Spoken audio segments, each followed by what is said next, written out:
In 1687, Sir Edmund Andros rolled into Hartford, Connecticut, with one aim in mind: to get the colony's charter and return it to the care of King James II. The charter, which had been signed by Charles II, James's brother before his death, gave a fair amount of power to the colonial government, and James wanted it torn up so he could retain the power for himself. Thus, Sir Edmund Andros was sent on his mission. Legend has it that as Andros debated with the colonists, the candles all went out, plunging the meeting into darkness. When light was restored, the charter was gone. An unnamed colonist or group of colonists successfully hid the charter in the trunk of a large oak tree, estimated to be almost 1,000 years old, a tree which until it fell in 1856 became known as the Charter Oak. Andros returned to Britain empty-handed. The lack of a charter, however, did not prevent James from seizing control from Connecticut, forcing them under the dominion of New England.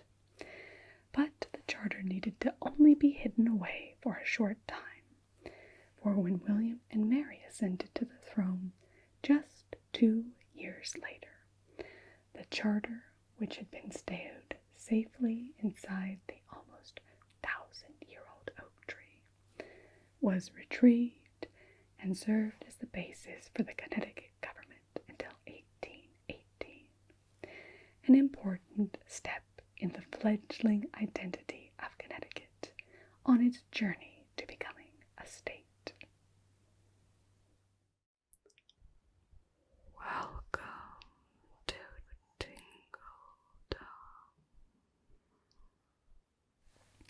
The story of how Connecticut became a state is necessarily steeped in the history of European invasion into the Native American Connecticut lands.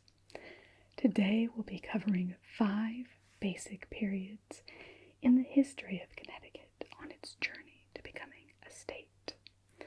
The early contact period at the beginning of the 1600s and the shifts in political powers among the Native Americans, which would have ramifications when the Dutch and then the English established settlements in present-day Connecticut. Then we'll discuss the Pequot War, which I must warn you culminated in some rather horrifying events. After that, we'll discuss the distinctive government in colonial Connecticut, guaranteed by the fundamental orders. And as we get into the American Revolution, we'll learn about what made Connecticut's governor unique to any of the other colonies. And finally, we'll talk about Connecticut's important contribution to the U.S. Constitution. So let's get started. The first European to set eyes on Connecticut was Adrian Block in 1614, a Dutch explorer. When he had arrived in the Hudson, his ship was burned and he had no vessel to continue his explorations. Rather than attempt to find a fellow explorer, he wanted to push on with his explorations, and as such built himself a yacht which he called the Restless. He sailed from the Hudson up along the Long Island Sound and then up the Connecticut River.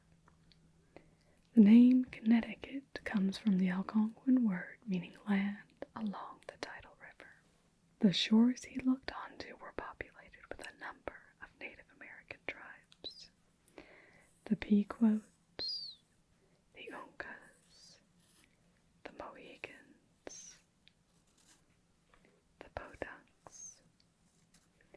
Siwanax, just to name a few. But the numbers were very different when he looked out from his small yacht in 1614 to just a couple decades later. A major period of flux was the 1616 to the 1619 smallpox epidemics, which decimated the populations of some tribes and didn't reach others. The Pequots were one group untouched, and since they had already strongly established their political power, combined with the strategic location of their lands along the coast of Long Island, they were able to expand, taking other tribes under their dominion. Thus, when the Dutch came to purchase land at present-day Hartford in 1633, they made their deal with Tatobem, sachem for the Pequots, not Sequasin, the Secauk sachem, sachem being the name for a Native American tribal chief. The location for the Dutch trading post, Fort Good Hope. In the present day, this neighborhood of Hartford is known as Dutch Point. This fort was in lands that had not been part of the Pequot territory 20 years earlier, a fact that presented later complications. Some of the smaller and less powerful tribes saw an opportunity in the English to increase their own power and to politically maneuver around the Pequot's rise in status. Such was the desire of Wagenagat, a sagamore, essentially a sachem's lieutenant, of one of these tribes. Not actually sure exactly which tribe he came from, though it is believed he was a podunk. In 1631, Wagenagat went with a small emissary to visit in Boston. Visiting with Governor Winthrop. Governor Winthrop hosted his guests, inviting them to dinner. At this dinner, Wagenagat put his proposition to the governor. Come over to the mighty Connecticut River and establish a settlement. The tribe would provide these settlers with corn and give them 80 skins of beaver. He spoke of the fertility of the land, very valuable for planting. To confirm his words, he suggested that the governor send 2 men to verify and to witness the land that he spoke of. While Winthrop was happy to welcome his guests, he made no promise of sending men to look at the land and had no intention to establish a settlement in that area. The sagamore and his men returned home without immediate success on their mission. However, by 1634, some of the colonists from Massachusetts would make their way into the area of present-day Connecticut, and by 1636, the 3 main original towns of Connecticut had been formed: Windsor, Wethersfield, and Hartford. There were various reasons for the initial establishment of these colonies. The English wanted to head off the Dutch, to expand their claims to the land. It was also a place where the nonconformists could go and not bother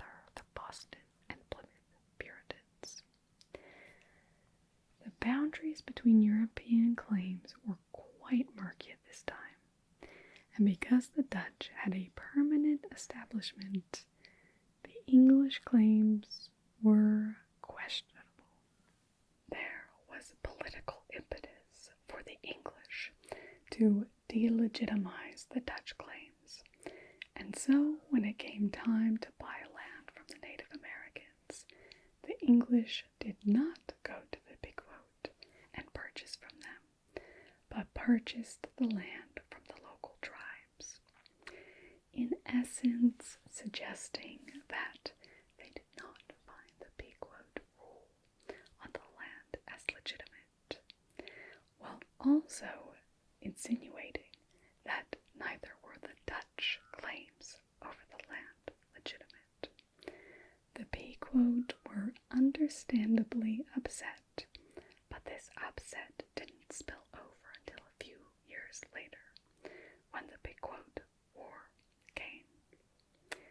By 1636, tensions were escalating between the English colonists and the Pequot because of food shortages and famine.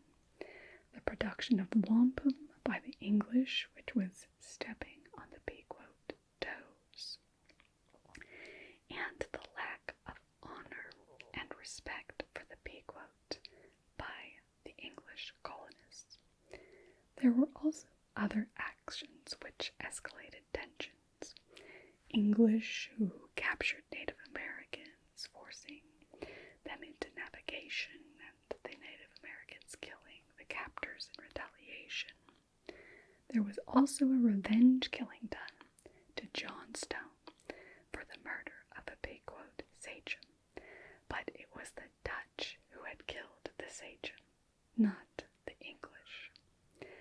This escalated tensions, with the two groups unable to find a solution that would mollify both sides, and so aggression mounted between these two groups. There were killings of small numbers of people that happened on both sides as aggression mounted, but all of this came to a head on May 26, 1637. Captain Mason and a force of 90 English, plus over 200 other Native Americans allied with them, came to the main Pequot village on the Mystic River. They had come in a roundabout way to obfuscate the fact that they were coming to attack the village. The Pequots were inside of their village, which had just 2 exits. They repelled the surprise attack of the surrounding force when they found that their village was on fire. Captain Mason had ordered the setting of the fire, with his combined force covering the exits, killing anyone who climbed the walls or attempted to leave. Women and children were given no reprieve, and only 14 from the population of 400 to 700 from within the village survived. The sachem, believing that the English were not coming for an attack, had gone out on a raid with a band of over 80 men. Pequots from other villages fought on a little longer, but the spirits were broken, and they were either killed, taken in as members of other tribes, or taken as slaves in colonists' homes, or sold off to Bermuda. There is debate among modern scholars of whether this event qualifies as an act of genocide. Regardless of whether it is genocide or not, it is a truly horrific act of war, justified to those who committed it by a belief that the Bible justified the killing of women, children, and the elderly that such should die with their parents, and that the perpetrators were supported by the light of God. To me, the screams of children being burned alive for the supposed sins of their fathers is completely inhuman. The Narragansetts, one of the tribes who had joined them as allies on this attack, were shocked by this act and returned home in disgust. While some Pequots survived and have descendants to this day, this was effectively when the Pequots, the powerful nation on the coast of Connecticut, came to an end. With the primary Native American opposition eliminated, the attention of the fledgling colonies turned to their government because there was no legal basis for the colony of Connecticut. The formation of their initial government is shrouded in secrecy with no detailed records kept in order to protect those involved with the creation of the government from the eye of Mother England across the sea. Though there is suggestion that John Mason, the perpetrator of the Pequot massacre, was involved in their writing. What we do know for sure is that on January 14th, 1639, the Fundamental Orders were formally adopted, setting a precedent as the first document like a constitution, which later gave Connecticut the nickname of the Constitution State. The orders guaranteed the rights of individuals to elect their magistrates by secret paper ballot and set the precedent that the government is based on the rights of the individual. 23 years later, in 1662, the governor of Connecticut, John Winthrop, took the orders over to England to be turned into the royal charter, which was signed by King Charles II. The charter produced the borders as Narragansett Bay on the east, Massachusetts to the north, and the South Sea on the west, which referred to the Pacific Ocean, and proved problematic with relations with New York and Pennsylvania for a period of time until after the American Revolution, when their borders were officially settled as they are today. Connecticut maintained a fair amount of autonomy through the rest of the colonial period, with political involvement much more than most other places in the world at the time. There was a brief blip in the 1680s when King James I came to power, with Andros and his failed mission, where Connecticut went back under the dominion of New England. But this lasted only 2 years, and the rights guaranteed by the Fundamental Orders, which had been confirmed by the Royal Charter, were reinstated, and Connecticut continued this self-rule relatively unchanged for the next century. When the American Revolution broke out, Connecticut was right behind the cause all the way up to the governor.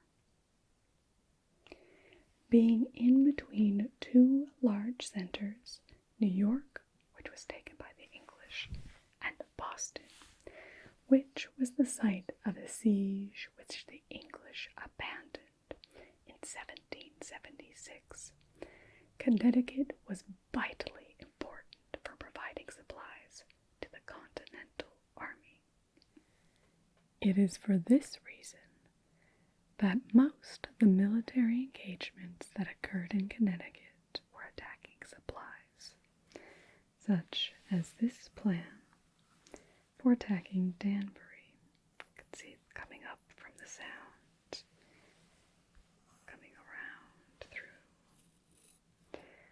where the English came and ransacked and destroyed as much as they could, feeling they did not have sufficient time to take the supplies available, so they considered destroying them the next best option.